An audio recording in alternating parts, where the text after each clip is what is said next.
But ఎవరైనా dare చేశారా తాతగారిని question చేయడానికి? ఎందుకు తాతగారు లేదు లేదు మీరు ఇన్ని సినిమాలు తీశారు, మీరు పెద్ద బిగ్ స్టార్ శోభన్ బాబు గారు అంటే both the Telugu states and తమిళనాడుకి మీరు సోగ్గాడు, ఎందుకు మమ్మల్ని వద్దని చెప్తున్నారు? One of the reason cinema ఇండస్ట్రీకి వద్దు, ఈ సినిమా ఇండస్ట్రీ మీకు సెట్ అవ్వదు.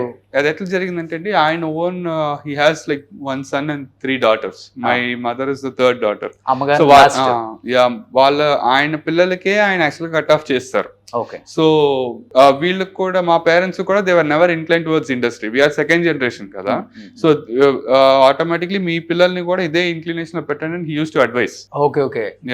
వాళ్ళ పిల్లల్ని కూడా వద్దని చెప్పేసి ఆయన డిసిషన్ తీసేసుకున్నారు. ఇన్ఫాక్ట్ మ్యాచెస్ మా అత్తయ్య చెప్తుంటారు, మ్యాచెస్ వచ్చేవి వీళ్ళకి, ముగ్గురు ఆడపిల్లలకి మూవీ ఇండస్ట్రీస్ నుంచి మ్యాచెస్ వచ్చినాయి. అంటే అప్పుడు తరం డైరెక్టర్స్, మా తాత తరం కో హీరోస్ మ్యాచెస్ కూడా మా మమ్మీ వాళ్ళకి వచ్చినాయి.